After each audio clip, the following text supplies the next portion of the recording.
Okay, here we go. Stand by. 3, 2, 1, action.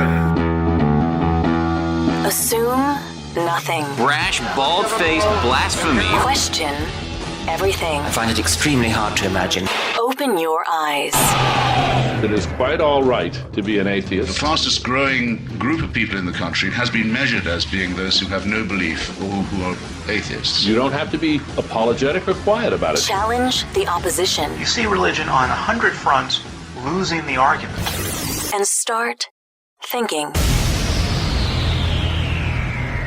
This is The Thinking Atheist Worldwide. I had told myself that 2016 was just crawling by. I'd be at dinner with friends and I'd say, this has been a slow year, have you noticed? Just crawling by. This feels like it's going on forever and ever and ever. And as I'm preparing for the next 4 to 5 weeks of radio shows, I look up and the obvious finally hits me. It's September.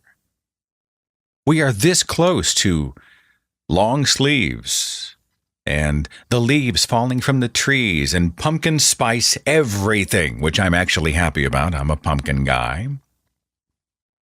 Christmas commercials on television. That's going to start any second now. We're there. Personally, I'm kind of ready for fall for a few reasons. Obviously, as we head toward October, we're getting ready for the annual tradition of the Ghost Story Show, which is always a highlight of my year. I hope it is for you as well. As we sit around the virtual campfire and we share Halloween ghost stories together. In November, I'm celebrating podcast number 300. Can you believe we're going to have 300 shows in the can? This year, this fall. And the Fellowship of Free Thought Dallas has teamed up with me. They have been amazing because I thought, well, I want to mark the occasion somehow. I don't just want to do a retrospective where we play clips from the years past, blah, blah, blah. I want to do a live event somewhere. And I don't want to do it here in Oklahoma. So I've teamed up with Fellowship of Free Thought Dallas to put together essentially what's going to be like a mini conference, a one-day, all-day event in Dallas, Texas. And it started like, well, I'd like to do a show in front of a crowd. It'll be fun. And then, I'd like to have some friends come out. And, if they're going to be there, they should do at least a short presentation. Why bring them there if we don't give a chance to go on stage and do what they're best at? That'd be amazing. What if we had some great music? That'd be a lot of fun. What if we did this? What if we did that? Before you know it, this little 2-hour podcast turned into a whole day. A big party, Dallas, Texas. And here's what we've come up with, okay? Matt Dillahunty will be there. He's going to do some magic. He's going to actually do a magic show. He'll join me for the podcast. David Smalley of Dogma Debate is going to be there. Sarah Hayder of Ex-Muslims of North America is flying in from D.C. to be a part of the event. Aaron Ra is coming out. He'll give a presentation and then join us later on for the show. And also joining me and doing a live concert for the whole crowd is Shelley Siegel. We're flying her in from the West Coast. So it's turned into this thing. It's going to be amazing as we celebrate show number 300. The date is Saturday, November 19th. $15 ticket covers everything. And trust me, that's just to help us cover our expenses. Space is limited. You will need tickets in advance, and I have linked it on the events page at the Thinking Atheist website. That's really the best place to go right now, as some of these details are still coming in. Go to thethinkingatheist.com/events, and then scroll down to the date, November 19th, and the most up-to-date details that we have will be there. The time, the venue, the address, link to be able to purchase tickets online and make your reservation. It's all going to be there as soon as it is available. It should be available now. But thethinkingatheist.com/events. Show number 300. I hope I get a chance to see you in Dallas, Texas. That's going to be huge. It's going to be an amazing day. Coming up next Tuesday on the broadcast, we're going to talk to a guy named John Wathy. He's written a new book called The Illusion of God's Presence, the biological origins of spiritual longing. He's got a little bit of a different angle than we've heard before on the workings of the human brain and why it so often seems to predispose us to believe in the supernatural and to seek God or gods. And we're going to talk to John about the illusion of God's presence next Tuesday. Don't miss it. Today's show is about interfaith couples. Most of the conversations on the show today really have to do with people who are of a faith and no faith, which is kind of how it always seems to play out on this particular broadcast. What happens when someone who believes in God or has some sort of spirituality bonds their life with someone who has no belief in God, and how do they make that work? We're going to hear a lot from members of this audience about their own experiences, the ups and downs, the challenges and opportunities of being an interfaith couple. And on this broadcast, I'm going to speak with Dale McGowan. He's the author of Parenting Beyond Belief and Raising Free Thinkers, and he has a book called In Faith and in Doubt: How Religious Believers and Non-Believers Can Create Strong Marriages and Loving Families. And Dale's going to join us to talk about this whole interfaith thing and how it might be possible to make it work. We'll talk to him in just a bit. Real fast, if I may, I'd like to say a huge thank you out to our show sponsor today. You know, it's interesting. Sometimes when I'm at an event or a convention or a tour stop and I sign one of my books, I say this. I'll say, especially if it's a kid, I'll say, make every day a discovery. You know, let's go out and learn something new, be a sponge, enrich our minds. Let's discover something today that we didn't know yesterday. This is why I have become a huge fan of the Great Courses Plus. The Great Courses Plus is a video learning service of over 7,000 different lectures and classes, and these are taught by many of the world's greatest professors on a host of different subjects. Everything from astronomy to history to world religions to cooking to photography, foreign language, tons of stuff. I just finished a series with Neil deGrasse Tyson, astrophysicist and the host of Cosmos. The series was called The Inexplicable Universe: Unsolved Mysteries. And Dr. Tyson gets into the origins of life and the theory of relativity and dark matter, black holes, quantum mechanics, that kind of stuff. But he teaches in a way that you and I can understand and participate, in a way where we're not just hearing the words or just memorizing, but we're genuinely learning. And I am really enjoying the Great Courses. I think you will enjoy it too. For my listeners, the Great Courses is offering a free month of unlimited access to all of the Great Courses Plus lectures, 30 days of use totally free when you sign up at this domain. Go to thegreatcoursesplus.com/Seth Andrews. Start your free month. Enjoy this wonderful tool for discovery. Go to thegreatcoursesplus.com/Seth Andrews. Okay, let's start by going to the switchboard. I've got Josh on Skype. You're on the Thinking Atheist radio podcast. How's it going? Good, Seth. How are you? I'm well. We're talking about interfaith relationships. What do you have for the broadcast today? Well, so my story is kind of similar to yours. I grew up a very devout Christian and then later left. But my wife, on the other hand, she grew up a Seventh-day Adventist, and she left that really quickly. Then she had sort of explored paganism for a while, but now she attends an Episcopalian church. And wait, she went from paganism to the Episcopalians? Yeah. Wow. Okay. All right. I don't know. No, that's all right. I didn't mean to interrupt you. Keep going. It's okay. Keep going. But the story I thought you might be interested in was when we decided to get married, you know, she really wanted to get married in her Episcopalian church. It was vitally important to her, like deal breaker important to her. My issue was I didn't want to get up in front of a church and say, hey, I'm promising to commit my life to you, but I'm also lying about this faith that I have. So the compromise we eventually came to is, okay, let's talk to the priest and see if he can let me write my own vows.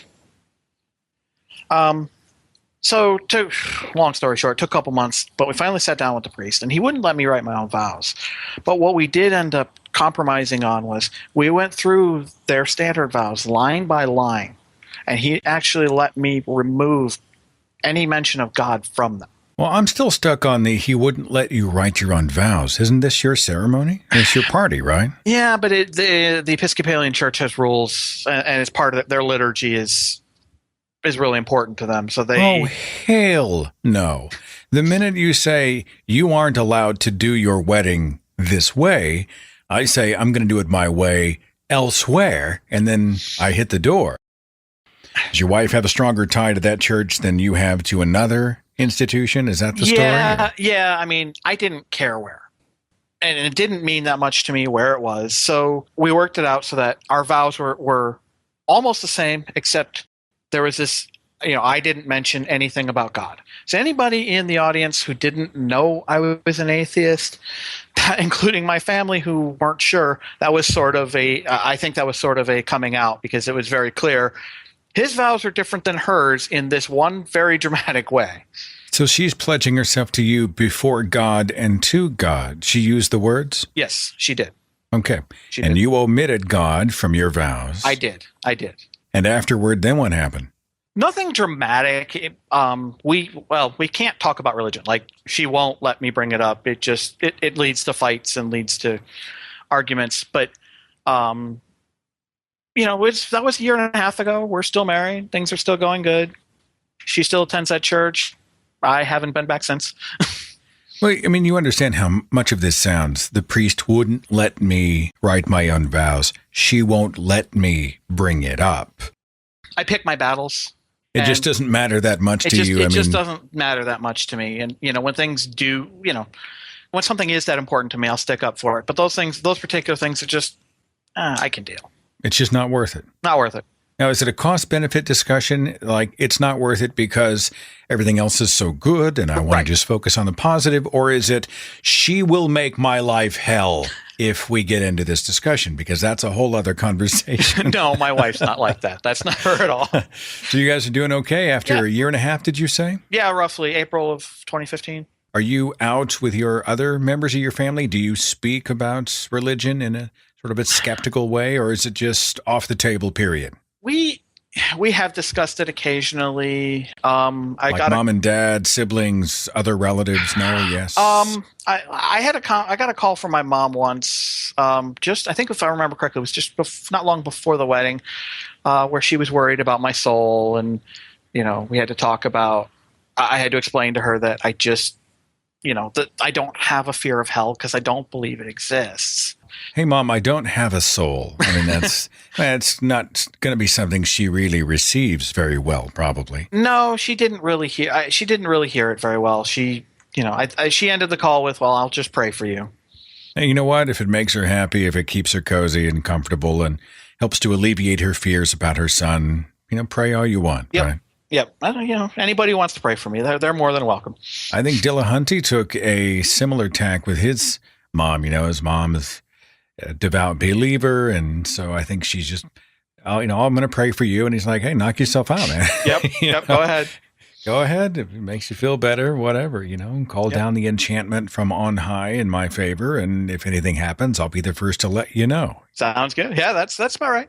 All right. I hope you both are doing well and have a lot of goodness and happiness between you. Yep. Things are going well. All right. Well, thanks for sharing your perspective, and all my best for the future for both of you, okay? Thank you, Seth. Have a good day. Now, the Bible takes kind of a hard line, of course, with the union of a believer and a non-believer. 2 Corinthians 6:14 says, "Do not be unequally yoked with unbelievers, for what partnership has righteousness with lawlessness?" Now, you catch that? If we're atheists, we are lawless people. Or what fellowship has light with darkness? We're also agents of darkness. For the already unequal union, 1 Corinthians 7, starting with verse 12, says, "To the rest I say, I, not the Lord, that if any brother has a wife who's an unbeliever, and she consents to live with him, he should not divorce her. If any woman has a husband who's an unbeliever, and he consents to live with her, she should not divorce him. For the unbelieving husband is made holy because of his wife, and the unbelieving wife is made holy because of her husband. Otherwise your children would be unclean, but as it is, they are holy." This is a tough one to figure out. If an atheist and a believer, or a non-Christian and a Christian, live in the same marriage, how does one make the other holy, and what does that holiness bring? It's not a ticket to heaven because you haven't said the salvation prayer, but if you are not a believer in God, you are not aligned with Jesus Yahweh, you're not a Christian, how can you be holy? It's a weird, contradictory scripture. On Facebook, I asked the question about interfaith relationships and got some great responses. Chip said, yes, I think I'm a god. My wife disagrees. John said, I've dated someone who had religious beliefs. Everything was amazing between us. I really could have gotten past her personal beliefs until one day she told me that she just couldn't get past mine. Jody said, my husband watches Ancient Aliens. Does that count? Brent said, yeah, don't do it. They will inevitably turn on you. Do you really want to be married to someone who believes you are destined to their imaginary hell? Vera said, my partner's Catholic and I'm atheist. Not easy. It's such a big difference in our beliefs about the universe and the life on it. Lots of talking and having conversations, respecting the other person's beliefs and thoughts, and not going into conversation when the goal is trying to change the other person's mind. I guess for us, our love towards one another means more than what we believe in. Well, I don't think you have to respect their beliefs, Vera. I think you can respect the person, but you don't have to respect what they believe necessarily. But I understand what you're trying to say. Larry said, I was married to a moderate Hindu for 25 years. When we first married, it was not an issue, but she became more religious over the years and tried to convert me. My response was to remind her that she knew I did not believe when we married, and I would not be the same person if I changed. Unfortunately, she is no longer the same person, and now we are divorced. I am now with a Buddhist. What can I say? I love her dearly, and just hope the same does not happen again. By the way, Larry, we're going to do a broadcast on Buddhism in a few weeks. That should be an interesting show. Thanks so much for submitting that. Area code 906, you are on the Thinking Atheist radio podcast. What's your name? My name is Jill. Hi, Jill. We're talking about interfaith relationships, what some would consider an odd match, especially when it comes to belief or non-belief. What's your story? Well, I have been dating a Christian woman for almost 2 years. She attends church somewhat regularly, and I have been a lifelong atheist. Some of it works, some of it doesn't. We discuss religion pretty regularly. We talk about how she feels and what she believes, and then what I believe. I think that when I talk about what I believe, it ends up being a little bit more offensive. I have made her cry before. So she takes it very seriously, and I obviously don't. Is she devout? Is she a Bible believer? Is she a Bible literalist? Is she kind of a cultural, casual Christian? I mean, you tell me as much or as little as you want about her. I know this is a relationship, but... Well, actually, I did ask her if this was okay if I did this before I even... Okay, well, good for you guys. I'm glad you did. So she goes to a church in Minnesota. Well, actually, she doesn't go there anymore because she was with me. But this church, the gentlemen there have a lot of information about LGBT issues and how it relates to the Bible. So I guess their beliefs as far as Christians are concerned are much more liberal.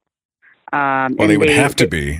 Yeah. I mean, and that's kind of where I'm going, Jill. I mean, it's always interesting to me to see people who are adherents to or believers in Christ and Christianity and sort of the tenets of the Christian faith, but who are homosexual. And I think the scriptures are pretty hardcore in relation to non-heterosexuals, you know, one man, one woman, that kind of stuff. Right. And they have taken things from the scripture to mean something else. And they take it and focus on some of the things that they would say are, you know, moral and uplifting stories instead of all that bad stuff that we think about when we talk about, say, homosexuality in the Bible and, you know, cherry picking. Yeah, I mean, if I was to say bit. that right. I mean, I'm not trying to get you in trouble, but right? We Right, skip yeah, over but the hate and death and Sodom and Gomorrah, and it's an abomination. And you say, God is love, Jesus is love, let us love one another, right? Yeah, so that's kind of where that church specifically is, I guess, on these issues. How do you two make it work? Well, we do things like we watch God's Not Dead together, and I obviously had some very strong reactions to some things in that movie, and she reacted to it much differently than I did, and we discussed how we both felt about it and why, and we just don't argue about it. I understand that she believes something that's different than what I believe. The part where I think that it's going to be more complicated is when it comes to raising a family, and we're talking about how you raise a child, and if that child is going to be baptized, going to church or Sunday school or what have you. I would prefer we did none of those things, but I understand that she's going to want at least some of those things. So I feel that as long as we can find some common ground or like a middle ground and then compromise a little bit, at least so there's no real, I guess, boundaries crossed, so that one person isn't indoctrinating the child more than the other, I guess, if that makes sense. Do you foresee this becoming more difficult as you two move forward, or? I think that it'll probably come up more because we'll have to talk about those things. And we talk about them now, how we'll handle them. And I think that there's enough mutual respect there that we'll be able to come up with something that seems fair to both of us. As it is right now, I mean, I participate in some of her faith things. My family is Methodist, and I've always gone to the Christmas service. Of course, I don't really participate, but I'm there and I'm respectful, and it makes them happy. And I've met her family for the first time at Easter church. Again, I'm there just kind of listening, and although it's I think it's good for me as well to hear something that I don't believe in, to I guess understand what I do believe in more thoroughly. Are you conducting a social experiment in some way, you think? Or yeah. Am I reading too much into it? I don't know. No, I'm absolutely analyzing my surroundings and trying to understand why people believe in this or what they're getting out of it, because I'm not getting it, I guess. Yeah. But I try. So the benefit of being with someone who doesn't have this in common with you, I mean, the pros outweigh the cons for you. Yeah, I guess because it's not, my non-faith is not the most important thing in my life. And I don't know that her faith is the most important thing in her life. I don't believe that it is. So together, it's not a huge, I guess it's not an obstacle. And it's not that it's something that really helps. I think that it would probably be easier if we did believe the same things. But in our case, I guess because there is so much, respect for each other's intelligence, it just isn't an issue. I'm so glad you two didn't find each other in the time of Leviticus. You know what I'm saying? I mean, I just keep coming back to it. I think it's like when I see women defending the Bible. This is a book that, if you read it, kind of mutes your voice and diminishes your importance and your role and makes a servant out of you and a subservient out of you. And, woman, be silent. Go home, tell your husband, let him come and argue for it. That kind of thing is all over the Bible. And when I see women who then come forward and embrace and champion the Bible, it's hard for me to accept that. And then when I see people who are non-heterosexual, who are adherents to a Christian faith, I think, if you'll pardon the expression, Jesus. Have you read the Bible and its take on homosexuality? It just isn't pleasant, Well, I've kind of joked before about the women part in the Bible, that the Bible made me gay because I could never not be a feminist. And reading things in the Bible, I'm like, oh, why would you? Yeah, I'm going to go home and just serve my man. Submit, be silent, right? Take your shoes off and have dinner ready at 5. That kind of thing is really, and that kind of thinking sadly exists in many of the more fundamentalist churches out there. And I think it's easy to see why some other churches are stretching away from the fundamentals of their faith. I'm reminded of the saying that says, if you have to distance yourself from fundamentalism, there may be a problem with your faith's fundamentals. And I think there's a lot of truth in that. So are you happy? Are you doing well, Jill? Very happy, and we're doing great. Hopefully, in a couple months, we'll be doing some ring shopping. So things are definitely getting going serious. Gonna go pick out a ring together. Right. Can you be married in that church, or are you going to find another? Yeah, actually, she has asked if they would do the ceremony, and they said yes. I don't know how I feel about that yet. Again, that's another area that we're going to have to find some sort of compromise on what type of ceremony there really is. So then it becomes a question of, does the pastor incorporate some sort of a God or spiritual message into the ceremony itself? And are you comfortable with that? You really want it to be about the two of you and not some other agenda? Those are discussions you guys are probably going to end up having, sounds like, pretty soon. Yeah. Yeah. I can see. Look, I can see if Aaron Raw can come over and officiate. I'm sure nobody will mind.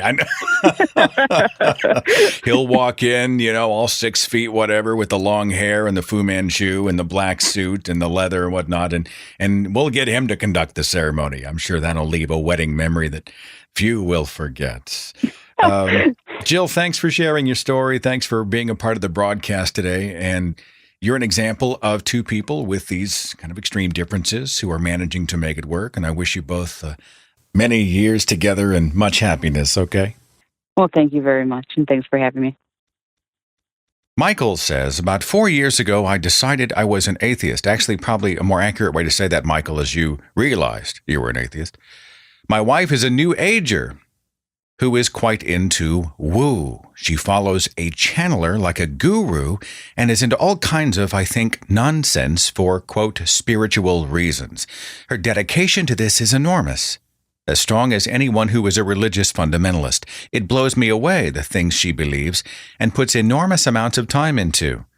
We've been married for over 30 years. She's a very loving and kind person who loves me, even though I'm not into her woo stuff. We do have other common interests. I just have a hard time trying to understand how an otherwise grounded, intelligent person can not only believe in lots of very nonsensical things, but also devote such huge amounts of time and energy toward them. I wish that didn't bother me as much as it does. My main strategy is to focus on her good qualities, find common activities that we can have fun doing together, and then keep my mouth shut about the huge hunk of her life spent on the new agey stuff. I hope part of your show will be about this kind of situation as opposed to the more common situation of an atheist married to a traditional churchgoer. Well, I think in many ways it's kind of the same thing. Now you're talking about someone who is believing in spirits, in spirituality, whether we're talking about God or some sort of a nameless spirit or spirit realm out there. We're still talking about a belief in a reality beyond the physical, beyond the natural. I mean, those who believe in healing crystals, placing crystals upon the body, aren't all that much different than those who believe in anointing oil. Those who believe in spiritual energy that courses through the body aren't all that different than those who believe in a soul. Those who believe in a posthumous existence where we are reincarnated into another form or head off to nirvana or some spirit realm really aren't all that different than those who believe in a heaven and a hell. I mean, there's many differences, but certainly we're talking about the same type of thing. And intelligent people who believe unintelligent or irrational things. Shermer's done some great work on this. We did a whole show at the beginning of this year called Why Smart People Believe Stupid Things. And I would encourage you to go back and find that broadcast in archive. The short answer is that sometimes the smart people are better at outsmarting themselves. They're better at rationalizing the irrational. They're better at connecting the dots in a weird way that to them makes a picture that looks like something. Sometimes it takes a really clever person to be able to do that. And I find this very interesting. It's also, I think, going to be an interesting show for you next week when I speak to Jack Wathy about the illusion of God's presence and the biological reasons, the biological origins of what he calls spiritual longing. So hang on for next Tuesday's show with Jack Wathy. I think that's going to be of great interest to you, my friend. Area code 386. You're on the Thinking Atheist Radio podcast. What's your name? Hi, this is Evan.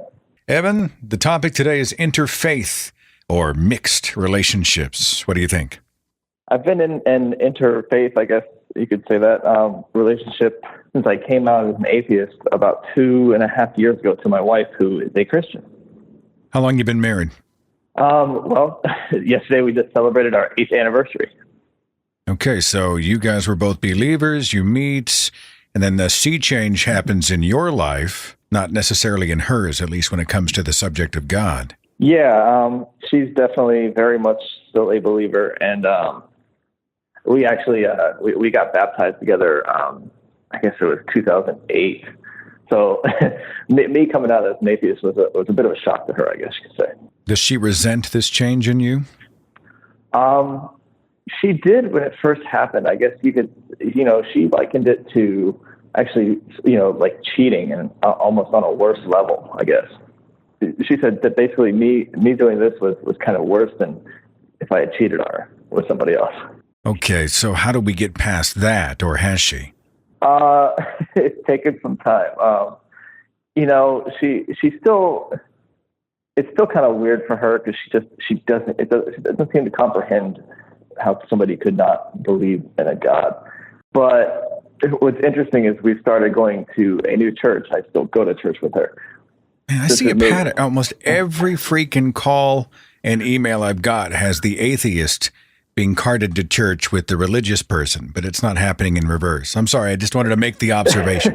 Go ahead, Evan. Keep talking. Go ahead. You give and take, I guess. And, for me, this kind of keeps a bit of a, keeps things a bit nicer. But you give, she takes. Yeah. Is that what you're saying? I mean, would she go to an atheist event with you, Evan? Definitely not. Okay. All right. It's what I mean. I mean, you give, she takes, right? You're the one going to church. If you didn't go to church, would that be a problem for her? I think it wouldn't be as much of a problem now as it would have been in the past. I mean, I said, this new church, she's kind of found a bit of a family there, which has taken a while. But I think it would be still really hard for her if I were to say, I don't want to go at all anymore. I'm not saying in any way she's a bad person. I'm just saying that I see the pattern over and over, and I kind of feel for you. I understand, man. Believe me. And then she says to you, this is almost like, this is worse than you cheating on me, than you being unfaithful, right? It's like you've been unfaithful to God. Well, I think it's more of that I went through about a little over a year before I told her. And the issue was that I didn't go through this journey with her, I guess. Which I can see her point. I didn't say anything before I said, hey, guess what? I don't believe at all. It was an ambush, right? It's a total shock to the system. Do you think she would have responded better had you been honest in the beginning and said, look, I'm having some struggles, I'm having some questions, some of this doesn't add up? Do you think she would have maybe acclimated? Would she have responded more positively to that? Yeah, I mean, and she said that, I think it really would, it probably would have been better because, I would have been able to say, I'm having doubts. I could have gone, talk to pastor and all that stuff. And if I had still come out as an atheist, I think it would have been easier for her. Well, a year's a long time to sit on that, man. I mean, she's kind of got a point, right? You guys share life together. It should be something that hopefully you have the temperature of relationship where you can go to her and say, look, can we talk? I'm having some problems, some issues. I buy that. I buy her frustration with that. And then from my perspective, though, it's a freaky thing to kind of deal with and not knowing who to talk to or, if you should say something in the first place, Do you fight about the issue of God? Yeah, there's been some heated battles. I mean, I try not to really broach the subject too much, right now. But yeah, there's definitely been some times where, it's been pretty trying on our relationship. It's easier to talk about other things. Yeah, and I mean, it's usually her stopping the conversation if it does come up because she has a problem basically staying cool in about this subject when we talk about it. So a lot of times it's like, I'll be trying like a Socratic method or something and she'll get very frustrated and just stop the conversation. You never fly off the handle? Oh yeah, you never just explode and say, I mean, I picture both of you, you're sitting, let's say, on the couch in front of the television and A news channel does a story about a plane crash where 150 die and one person miraculously survives. And you're like, this is the stupidest. I mean, I picture you doing something like that. Yeah. And she's like, why do you have to be that way? Does that happen? Yeah, I mean, when I first did come out, I was definitely more vocal, like especially around her and stuff. But I think it's kind of cooled off, and so I try to, if she brings it up, then I'll kind of go along with it, and I try to be a little, careful as to what I say, but I don't tend to bring it up, unless like it's kind of open there. So you have other things in your life that you can enjoy together, things that you have absolutely. in common, right? So you can't, it's like the married couple that, you got a Democrat and a Republican, they are of polar opposites viewpoints when it comes to politics. They have this big disagreement, but the rest of their lives are really good. And so they live around that. Is that accurate for you on the subject of God? I think that's pretty accurate. And I said, I think, I do kind of, make some concessions in terms of like going to church and stuff to be able to keep that from affecting the rest of our lives and stuff too. So. If I do a tour stop anywhere near your city, don't get yourself in trouble, but bring her. Say, look, I got a friend. His name is Seth. He's doing this thing. It's going to be a lot of fun. Yeah, there'll be a bunch of atheists there, but you're going to have a great time. Talk her in, try to talk her into it and bring her out. We've never really been around a whole group of non-believers, though we have met a few more out here since we moved to Austin than we did back in Florida. All right, my friend. Well, thanks for sharing a perspective. I wish you two all happiness together. And, like I say, if I get near your zip code, see if you can bring her out and we'll shake her hand and we'll assure her that, it's going to be all right. Okay? Definitely. Thanks a lot, man. More of your comments, more of your emails on the way in just a few. Also, I'm going to speak to a couple that one is atheist, the other is Jewish. They are making it work, and they're going to appear on the radio to talk about the dynamic of that relationship. And also later in the broadcast, I'm going to talk to Dale McGowan, the author of many books, including In Faith and in Doubt, How Religious Believers and Non-Believers Can Create Strong Marriages and Loving Families. How do you make it work? We're going to talk with Dale McGowan about that. All that and more on the way next. Hang on.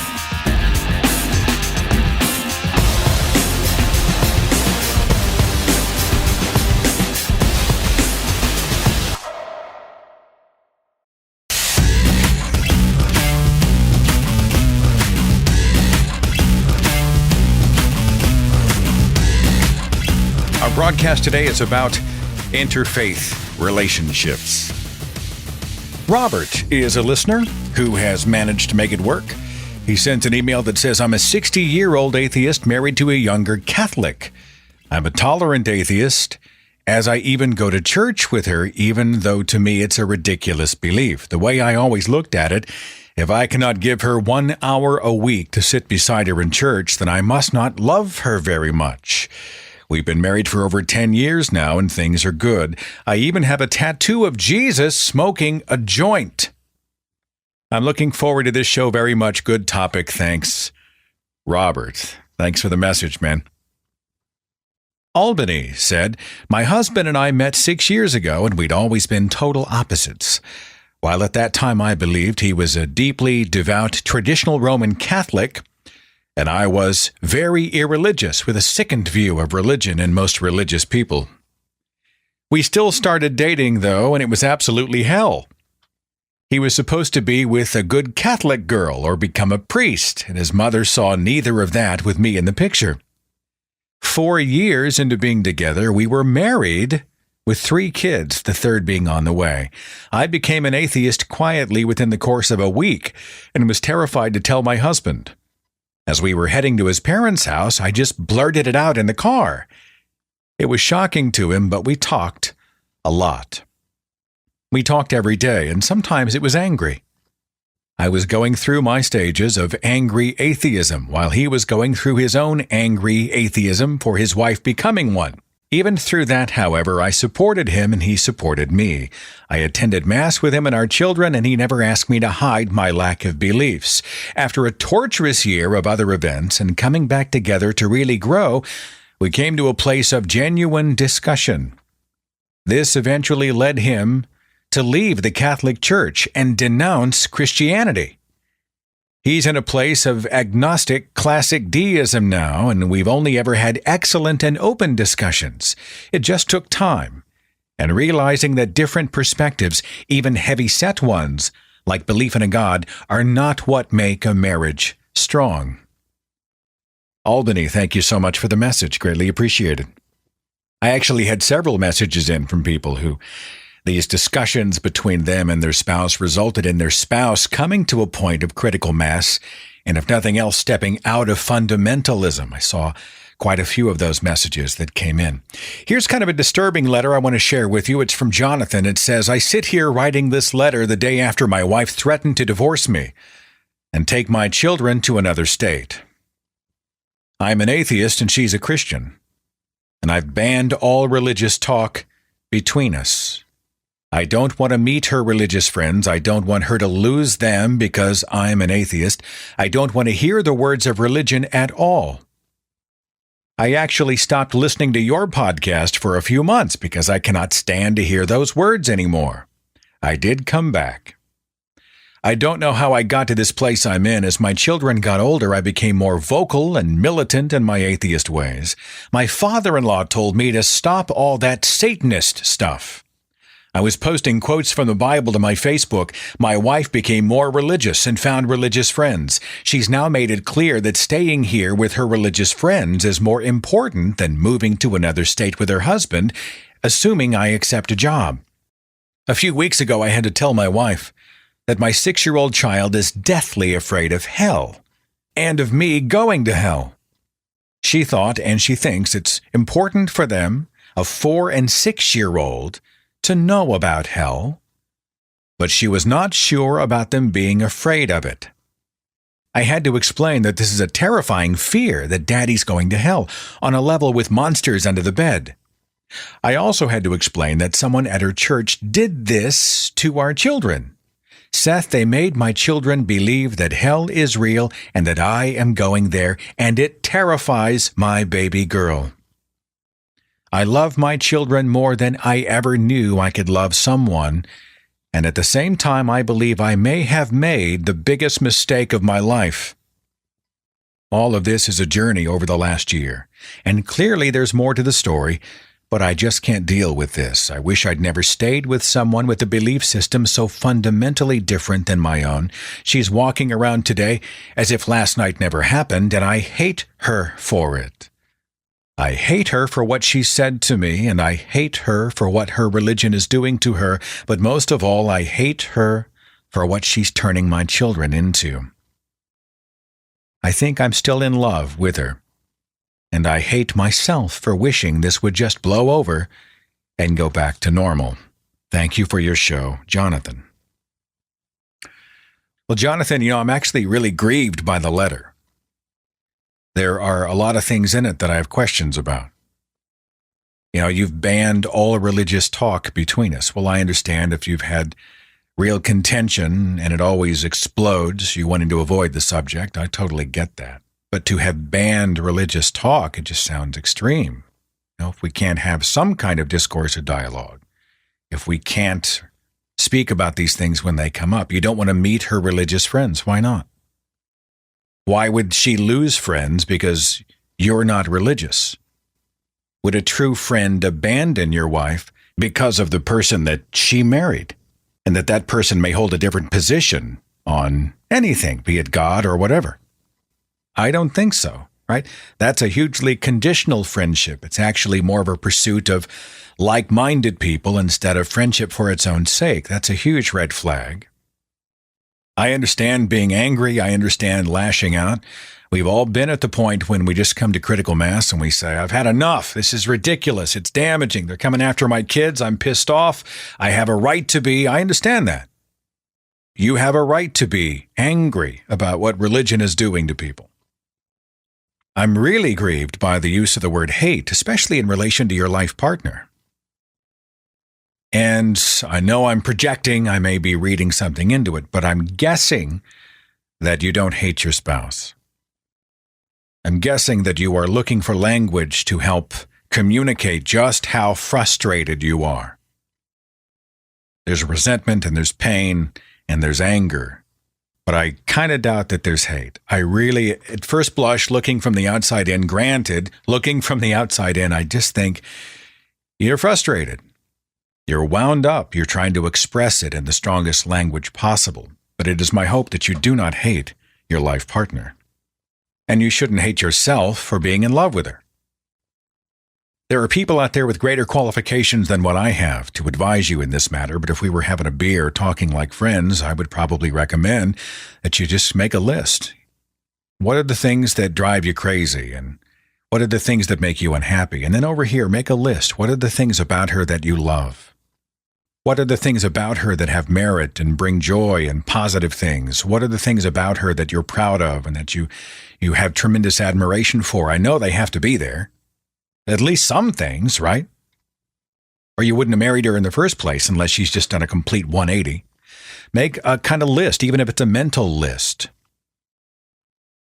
This at least allows you to know where you are, right? If you know where you are, you know your place of origin. It makes it a little easier to perhaps decide the next step, to choose a direction and or destination.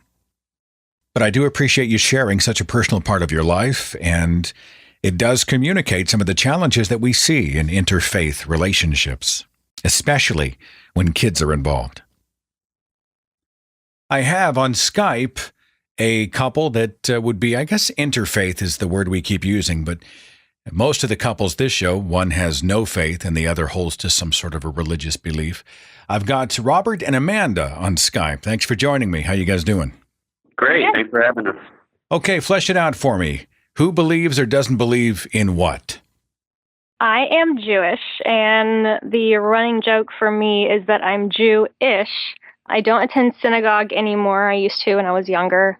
I observe the holidays, but I don't necessarily take off work and all that good stuff. Jewish culture has always been part of your sort of biography? Yeah, Jewish on both sides, both parents. So we actually were raised celebrating Christmas and Hanukkah, just because Christmas was more of a cultural thing. Robert, were you a heathen when you met, or what? Actually, when we met in high school, I was a Methodist. My parents raised me Methodist, went to church every weekend, rain or shine, 2 services in Sunday school. Before we started dating, I was kind of in the agnostic phase, and that led into me becoming an atheist right around the time that we started dating seriously. Yeah. Now, was this on Amanda's radar at the time, or what? Not really, because we initially reconnected through MySpace, and one of his people I'd like to meet on MySpace was Jesus. So I was under the impression that he was quite religious. MySpace, by the way, you just dated yourself, but what year was this Right. approximately? This was, we first started talking again probably end of 2005. When did the discussions between you start to happen? I can't remember the exact point, but I do remember him saying he was agnostic. It might have actually been when I told him that my best friend is agnostic/atheist, and I think he brought it up at that point. So you're not weird about it anyway. Your best friend is a non-believer. Oh, yeah. I'm very open. In my belief, if you're a good person, God is not going to send you to an everlasting hell. Plus, Jews don't believe in hell, so there's that. Does Jewish faith and Jewish faith tradition kind of raise an eyebrow at the unbeliever? Or I know you said you're far from an Orthodox Jew. No, I'm very much Reform. Growing up, my parents were very much, they didn't stick to the Torah very severely. It was more, let's take the morals from this and live a good life and live the Jewish life, which is, do good while you're there, and in the afterlife, you'll be rewarded or punished accordingly. How are you punished if you don't believe in hell? There is a belief, I don't think it says specifically, but there is a belief that after you die, you burn in a fire, and that cleanses your soul of all of the horrible things that you've done, and you become pure so that you can live a good life after that. But first you have to basically suffer through the fire. You think that's going to happen to Robert someday? I don't know what's going to happen. I believe that if you're a good person, you're not going to suffer a horrible afterlife. Well, I mean, he's going to be burned at some point, right? The fires of purification. That's kind of where I was going. I mean, I think the larger question may be, how much do you believe and how much have you sort of grabbed because it helps to frame treating other people well and living a good life? Right. Well, living a good life in general is very much a Jewish thing. We concentrate more on while you're here than what's in the afterlife. And if I am correct, I don't believe there's any actual specific afterlife that we believe in. It's more like the whole, you're going to be punished if you were bad, you'll be rewarded if you're good. But I've actually researched a bit, and it said that there wasn't a specific belief for Jews in the afterlife, but there's a lot of speculation about what happens. Robert, she sounds kind of like a humanist. Live a good life, help other people, be a good person. I mean, that sounds familiar to us. It certainly does. And that's one of the reasons why I was, attracted to a relationship with her. She's a great person at heart, and whether or not she's Jewish or Muslim, Christian, atheist, she's an amazing person, and that's what attracted me to her. What if she was more devout? Hey, come on, we're going to synagogue. Hey, I want to learn the Torah. I want to practice a more orthodox brand of my faith. What's your response to that if it was to happen, Robert? She actually brought that up a couple of years ago because I think some of the people she works with are Jewish, and they invited her to come to synagogue.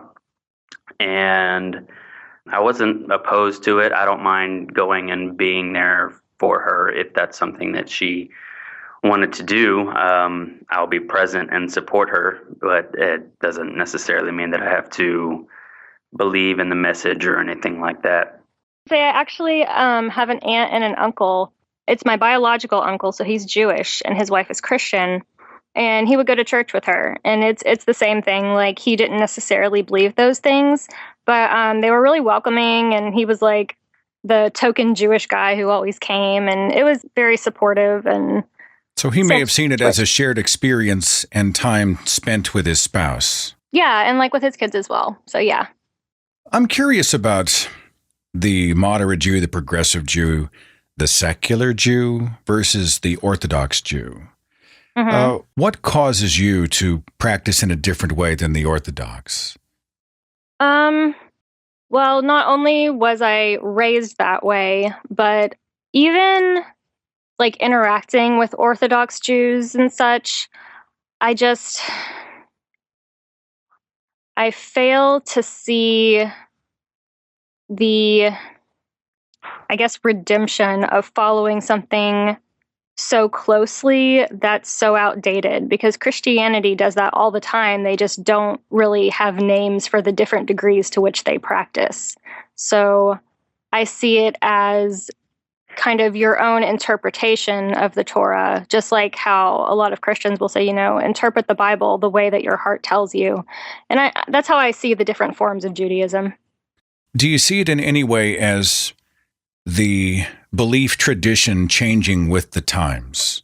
The Judaism of today is different than the Judaism of yesterday, and the Judaism in one region is different than the Judaism in another region. Mm-hmm. Do you see this as sort of us feeding into it, perhaps what we want or what we need? I think to the individuals, yes, I see merit in that. Some people are more comfortable in strictly adhering to the Torah, I think, because they take it maybe more literally. And again, I see this parallel in Christianity as well. They just have a more strict interpretation of God's desire for your life. You don't see this as us making God in our image? Deciding, well, I'm going to practice it this way because this way speaks to me? I was actually talking to Robert about this last night. I was telling Robert, like, something that my mom and I have talked about is the fact that the word of God was transcribed by man, and there's fault in man. Like, man is not perfect. So, I mean, in my family, personally, we've talked about the fact that, maybe man didn't interpret all of the things that God wanted as he intended. So that would explain some of the contradiction that exists and some of the harsh things that happen. Just like there's King James Bible. He had it changed. He had it approved, basically. Like, who's to say that didn't happen with another document just to, keep order in society? And it what's the word? Tinged or tainted the word of God, essentially. So if God is all powerful and he knows everything, though, I wonder why he would entrust the communicating of his perfect word to creatures that he knew would probably screw things up. If he had such a critical message, look, your house is on fire kind of a message. Mm-hmm. This is something I really want you to know. I wonder why God wouldn't himself found a way to sort of give us the message instead of having human beings subjectively vote on it and retranslate it and retranscribe it down through the centuries. It's kind of an odd choice, I think, for God if he wanted to be clear. Yeah, that's a good question. It's a question I'd sure like to see asked a whole lot more. Talk to me about are you two married? Are you dating? We're married. Yes. Okay. Talk to me about Robert. Do any of your friends or family who are religious look at Robert and think, wow, what's the story on this guy? Or do they know that he's a non-believer? They know. Yeah, he's definitely not quiet about it. Did they ever raise an eyebrow? Come on, what are you doing? You're a good Jewish girl. He's an atheist. Hello? No, honestly, the only person who's ever done that is my Jewish boss. He's like, really? Like, you're with an atheist? That's interesting. But my family is very much of the same mind as me. If you're a good person, if you have good morals, you'll probably end up in heaven. And that's prevailing among my extended family, my immediate family. We're just extremely open-minded Jews. Extremely. I've always told Robert, I will admit to the fact that I am a human and I could be wrong. I believe what I believe, and that's not changing. However, I'm not so arrogant as to say I am right and every religion is wrong, just because there are so many religions that are so similar and have one God and just believe in something. And I just think it's very arrogant to say my belief is correct and your belief is wrong, because we're humans and we're fallible, and that's just the nature of existence. I like you and your family already. They've seen Robert for who he is, right? How about you, Robert? Your atheist friends, if you have any, think this looks odd on paper. Do they ever question you about it? No, actually, most of the friends that I have that are atheists, I met through Amanda. So, sorry. She tends to attract atheists who are actually good people, I guess. But no, my parents, who are deeply religious Christians, they have never said anything about marrying a Jewish girl. They've never asked anything negative about her. They love her. They adore her. They adopted her as their own daughter, as they should, as my wife. And yeah, my brother, who is an atheist, has never asked anything about her other than, is she good to you? And she absolutely is, and she's perfect for me. So wait, you have Christian parents and there are two siblings who are atheists? Yes. Are they looking at each other going, hey, whoa, wait a minute, there's a disconnect here somewhere? Or Isn't Matt a closet atheist, though? He's not as vocal as I was in my, I guess you could call it a rebirth. When I realized I was an atheist, I was a militant atheist. Every Christian, everybody who believed was stupid. Whereas my younger brother is very quiet about it. He doesn't believe what he doesn't believe, but that's his issue. He's not spouting off about it on Facebook like I was. Well, Robert, I know we're only using first names here, but we're not outing him in any way by speaking on the radio, are we? No. I don't want to get the guy I don't want to get the guy in hot water when he's not ready necessarily. Right. So, well, let me finish this conversation with this. I want each of you to tell me what you love and embrace and enjoy about each other. You know, I mean, I really want to draw a circle around the human aspect of this relationship beyond what we believe religiously or otherwise. You know, tell me why you love each other. Well, Amanda is absolutely the strongest person mentally and emotionally that I've ever met. Baby, I don't know if you want me to tell him this. I'm cool with it. Okay. She was diagnosed with Crohn's disease when she was 9 years old. And it's been a struggle for her to stay healthy for the last 20 years. And never have I ever heard her ask, you know, why is this happening to me? Why can't I be healthy? Why can't Crohn's disease go away? I've seen her cry out of pain, but never out of want of pity. Sorry. She's just the most incredible person I have ever met. She's the most loving person I've ever met, to other people, to animals. She posts these adoption posts on Facebook all the time, and it breaks my heart to see these animals in kennels. But she's just like, I know it hurts, but I just want to get the word out there so that we can help save lives. And that's just the person that she is. And Amanda wants to rescue the world, huh? She does. She's just awesome. In my office, I'm the designated bug catcher because I put them outside. Amanda, talk to me about your husband. Robert's amazing. He just, from the second we met, he looks at me like there's nobody else. It's just the two of us when we're together. He's loving, he's giving. Probably he takes care of me, even when I'm being irrational and ask him to do things that I could easily do for myself. And he never is at a loss for words in telling me that he loves me and telling the world that he loves me. He is so passionate about so many of the things that he does, and that's really inspiring to me.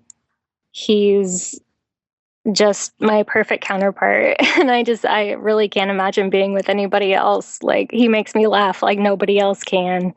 Like, we break down in painful fits of laughter at least a couple times a week, and it's just it's so cliche to say, but I'm just spending my life with my best friend and moving through the world like that. And they say if you can be silly together or stupid together, you know you got a good one. You know, like, oh yeah, if you can be an idiot. Like, it's so funny. When I was on painkillers in the hospital, he was like filming me because I was being hilarious, and we would just laugh about the videos later. And he would even like play tricks on me because he knew I was subconscious. I will put it like that. But oh, you know what though? Payback, Robert. One day. I'm still waiting for it. The tables may turn.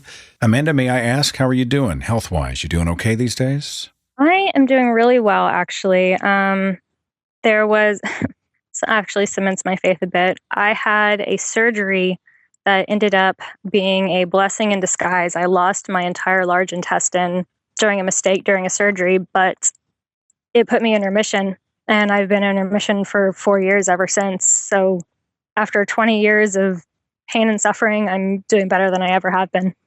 Well, it's coffee, but I'm raising my glass to your good health. Okay, Thank you Amanda? So much. My glass of Java for you in your honor. You two are precious. Thanks for being on the radio, and many years of happiness together, okay?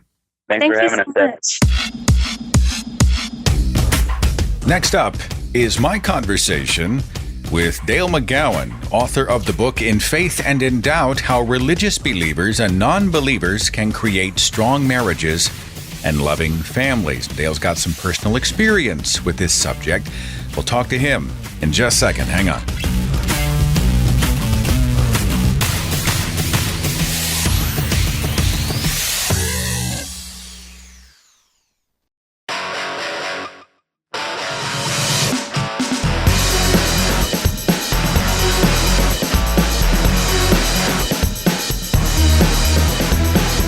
Dale McGowan is an author, a speaker, a philanthropist. He is presently the managing editor of the Pathos Atheist channel. He's written several books, including editing and co-authoring the book from 2007 called Parenting Beyond Belief and its companion called Raising Free Thinkers, a Practical Guide for Parenting Beyond Belief. He released the book in 2013, Atheism for Dummies, and in August of 2014, released the book that's going to serve as the anchor of the conversation I want to have today. That book's called In Faith and in Doubt, How Religious Believers and Non-Believers Can Create Strong Marriages and Loving Families. Dale McGowan, thanks for being here. How you doing? Real good. Good to be here, Seth. Thanks. So you wrote this book that says that interfaith couples are not necessarily doomed. Well, I mean, that's not really what you're saying, but I mean, that's what I think some people listening might be listening for. Tell me about the book itself. Well, the book is called In Faith and in Doubt, and it is specifically about marriages and long-term relationships between religious and non-religious partners, which is something that had been missing from the literature before. There's a lot of interfaith literature out there, most of it saying that even that can't work. A lot of it is written by ministers and priests who are coming at it with concern for their own denominations and the kind of loss of identity. But the fact is, there's a different set of issues when you have a religious and a non-religious partnership. And in some ways, it is more challenging, and in several ways, it's actually less so. So the book just explores as many of the variables as possible, and I ran a survey of over 1,000 people in these relationships, and then also interviewed about a dozen couples in depth. That's an angle that I hadn't really thought too much about. It's not just the biblical command to not yoke your life with an unbeliever, but the idea that if you do, it's going to water down the religious belief of one of them. It becomes then an issue of theological purity. That's an interesting angle.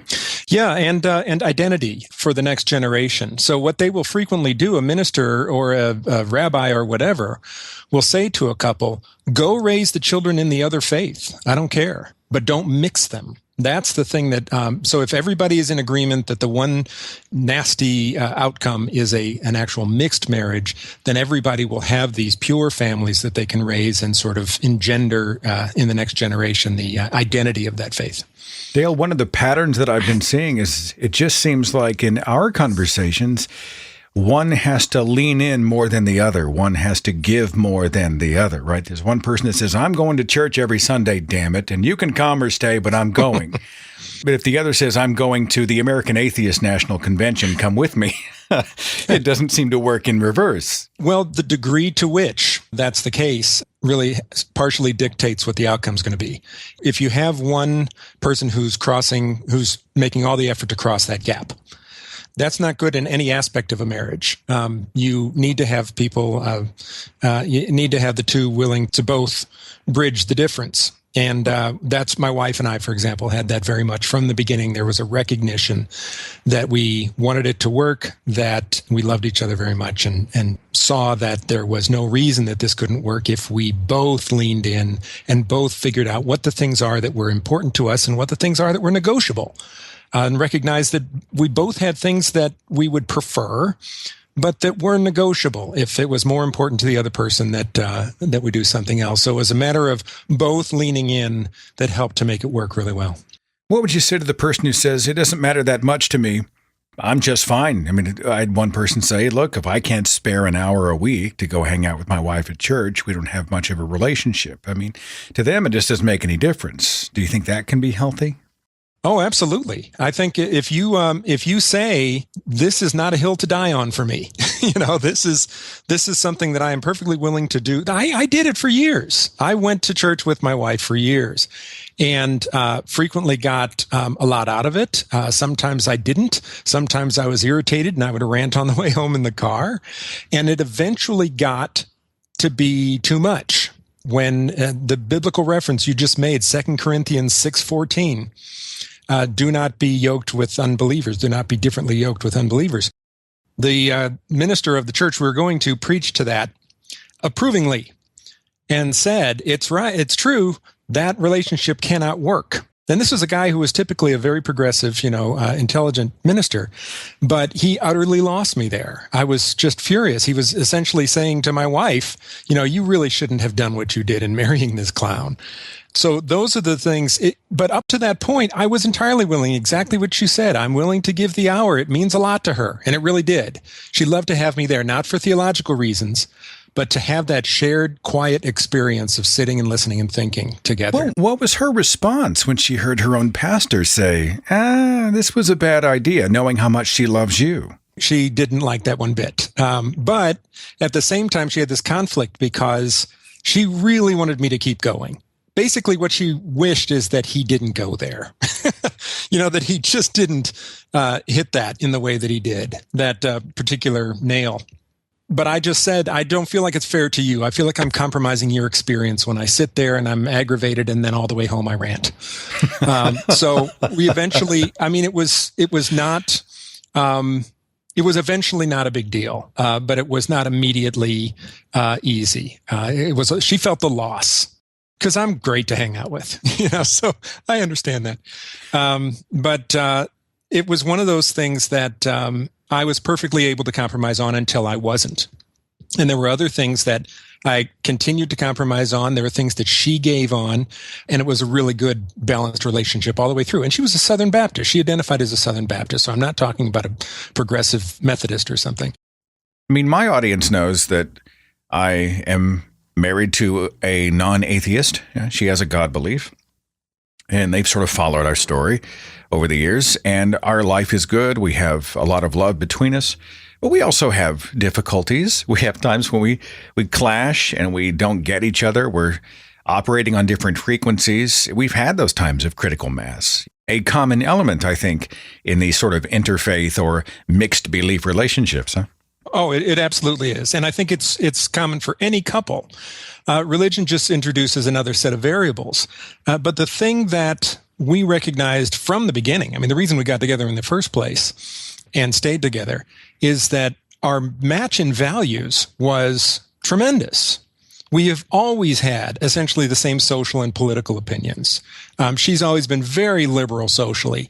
Basically, the telling moment of this is I showed her the Baptist Faith and Message, which is the big 5-page statement of all the things that Baptists believe. And I said, can we do an exercise? And could you show me which of these things you think are true and which things you don't support? And she went down and said, no, well, yes, and no, yes, no. 3/4 of the thing she did not support. She was Baptist by family identity, by family tradition. And it was an important family tradition. She had a grandfather and an uncle who were Baptist ministers. It was a very big deal in her family. Her mother is a very serious believer. But that had to do with identity, and it had to do with beliefs, theological beliefs. In terms of values, we were a great match. And always have been. Those are the things that matter on a daily basis. Whether she thinks Jesus is the Son of God is not something that actually gets in the way on a daily basis. But if she was going around the house thinking that gay people are sinners, that would bug me on a very different level. That'd be a very different thing for me to find it possible to work into a relationship. Are those interchangeable? Let's say that you lined up immediately on the issue of God or no God, but you were night and day politically. Would it become the same kind of thing where, you sort of live around that, or there's a value system beyond the R and the D or whatever your political parties are? Is that applicable outside of religion and atheism? No, typically they can't be reversed as easily. There was actually a really good piece of research about this very thing. Political differences and differences in social attitudes are much more difficult to overcome than differences in religious identity. So if you have a couple with significant, not just Democratic and Republican, because that could be moderate of each, but if you have somebody who has a significant divide in political and social issues, that is actually harder to rectify than having two different religious labels. It sort of weaves itself more deeply into what you consider to be right and wrong. Yeah, and that's why it's so important. I think it's really unhelpful the way we conflate values and beliefs. Beliefs are statements about what I think are true. about the world. So if you believe in God or you don't believe in God, that's a statement of something that you think is a fact. Values are about what you think is good in the world. And having somebody with a really different sense of value and what is good and what is bad is much more difficult to overcome than a factual dispute, especially when it's on the abstract theological level. So let's say there's a mixed belief couple, dating, engaged, whatever, preparing to share life together. How would you advise them, especially if they're operating on opposing sides of the wall? Yeah, this is a lot of this came out pretty clearly from the survey that I did. What are the things that led to high conflict and tension, and what were the things that tended not to? The first one is, so we've got a married couple or a couple intending to get married, and they're already addressing it. There's the first great benefit, addressing it early and clearly, saying, we have this difference, let's talk about it and recognize it in each other. That's crucial. If we have couples who don't address a difference, don't talk about it, in some cases don't even know about it until a couple of years into their marriage or 5 or 10 years in, or if one of them changes after they've been married for a while, that can be more difficult. That takes a little more work to get through. One of the main ones, one of the top indicators of tension is conversion. If you intend or even desire to convert your partner or deconvert your partner, that leads to tremendous conflict. You have to be willing to say, we have this difference and I accept this difference and I love you as you are. That doesn't mean you can't talk about your differences and argue over theological. Well, you can do all that stuff. But if you enter into it with an intention to change the person, I mean, it's never a good idea. Intending to change something as fundamental as religious belief or disbelief is a real deal killer for it. The other one is to focus on shared values rather than different beliefs, to be clear and intentional about working out agreements for all shared practices, church-going, parenting, family, religious identity, defining the negotiables and non-negotiables, being very intentional about that. And then one of the other big ones is to learn about each other's worldview. If you just sort of leave each other in your bubbles and say, oh, he's over there with this crazy thing, and I've got my thing over here, and we don't really intersect with them, that's not as healthy. The religious person should learn about atheism, learn about humanism. What is it? What is it that's important to you? What do you think is true and not true? And the atheist should learn about and engage with the religious partner's worldview. When they do that, it changes the nature of, it's not a standoff anymore. It's actually an engagement with each other's worlds, just as if you had come from two different cultures. And then one of the big ones that I try to emphasize as well is take the opportunity to spread the word about your partner and your partner's worldview. You fell in love with a person who is Christian or who is Muslim or whatever it is, and learned that the stereotypes don't always apply. That you can be a good and decent and worthy person and have this different worldview. Make this known when you are in a group of atheists and you hear them bashing, making generalizations about Christians. That's an opportunity to sort of be an ambassador for the mix, to go out and say, I have had a different experience. I know that some people are the way you're describing, but my wife or my husband is very different. That's a powerful voice. Well, Dale, what do we do with the kids in all this? I mean, they're right there, smack dab in the middle of it, right? Yeah. Oh, you can't have kids. No kids. Well, that's one of the things you've got to work out most clearly. What's the intention for this? And the couples that have the best chance with this, the lowest amount of tension, are the ones who agree that the children are going to ultimately be able to choose their own path. So that does not mean that they can't go to church. It doesn't mean that they can't learn about the religion. It doesn't mean they can't go to the humanist group or whatever. They should do all those things. In the same way that they would if they had a Christian and a Jewish parent, they should be able to engage in those two worlds, but the parents have to make it absolutely clear to each other and to the kids that this is something that's important to me. It's something that has identified me, but you have to make your own choice, and I will support you in that, and I will love you no less than that. Both parents have to agree that that's the approach, and then things tend to work out really great. Once in a while, you'll have both parents agree to raise the child religious, or in some cases, non-religious. I had some couples in the survey where there was one religious parent, but they really didn't feel the need for the kids to engage in that while they were kids. So they're all different versions of it. The important thing is that you come to an agreement about it and that you're on the same page about whatever the approach is, that you're not battling over the kids and pulling them one way or another. Dale McGowan, author of the book In Faith and in Doubt, How Religious Believers and Non-Believers Can Create Strong Marriages and Loving Families. Your subtitle gives us hope. And I appreciate you sort of sharing your perspective, and I'm going to point everybody to the book and link that in the description box of this broadcast. Cool? I appreciate that. Well, thanks for your perspective and your great work, and we'll talk again very soon, okay? Okay, great. Thanks. Thanks a lot, Seth. And that is the show today. I'll see you back here next Tuesday as we talk about the illusion of God's presence. Again, a huge thanks to our show sponsor, the Great Courses Plus, offering right now to my listeners a free month of unlimited access to all of the lectures on their site, 30 days free, when you sign up at thegreatcoursesplus.com/Seth Andrews. And I will see you here next week. Take care. Follow The Thinking Atheist on Facebook and Twitter.